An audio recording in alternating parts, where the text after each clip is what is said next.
Hi, so I'm going to be talking a little bit about a new form of nuclear power using thorium.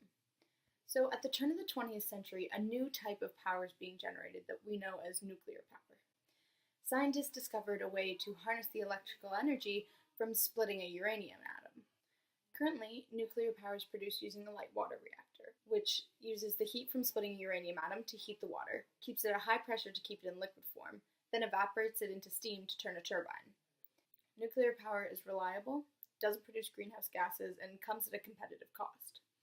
And it is more eco-friendly than burning fossil fuels. But it's not exactly something environmentalists are that excited about.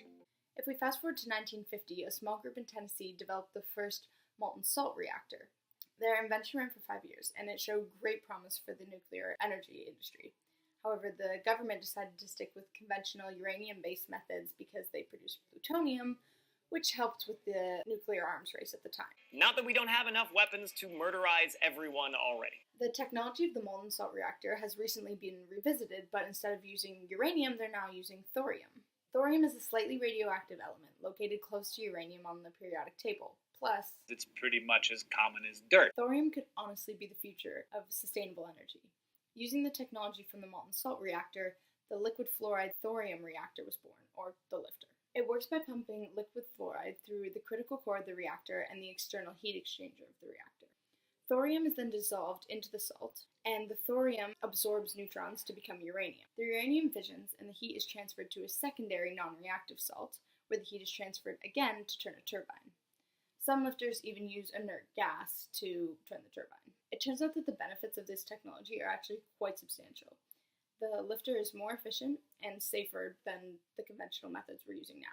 First of all, it uses liquid salt as a coolant, and fluoride salt mixtures have a high volumetric capacity, meaning it doesn't need to be pressurized.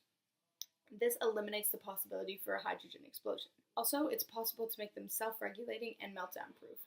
Lifter also has the capacity to use almost 100% of its fuel, unlike the light water reactors, which only use about 5%. And since it uses so much of its fuel, the waste is minimal. Not to mention, the waste that it does produce only stays radioactive for about 10 years. And to put this in perspective, current light water reactors, the waste has to be stored away for over 100,000 years due to its radioactivity. As I mentioned before, another benefit is that thorium is extremely abundant. In fact, miners are currently throwing away thorium that they find because it's just an excess material. This technology has the potential to be the future of sustainable development. However, some governments are still not buying into it. Why? You know the old phrase, you never get a second chance to make a first impression. People's first impression of nuclear energy and nuclear power was mushroom clouds.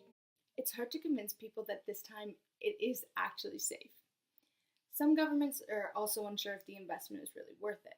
The thorium reactors can be implemented into existing nuclear power plants, or they can be built individually, but either way, the cost of implementing is really high, just like anything else. Some governments may not be taking to it, but China actually has plans to have functioning plants within the next decade, and companies such as TerraPower and Maltex Energy have plans to have these up and running as well. Lifters have also attracted the attention of the Electric Power Research Institute, which is going to help with the development of this. Currently, nuclear energy only supplies the world with 20% of its electricity. But if we could start using thorium, it could really change everything. Thanks for listening.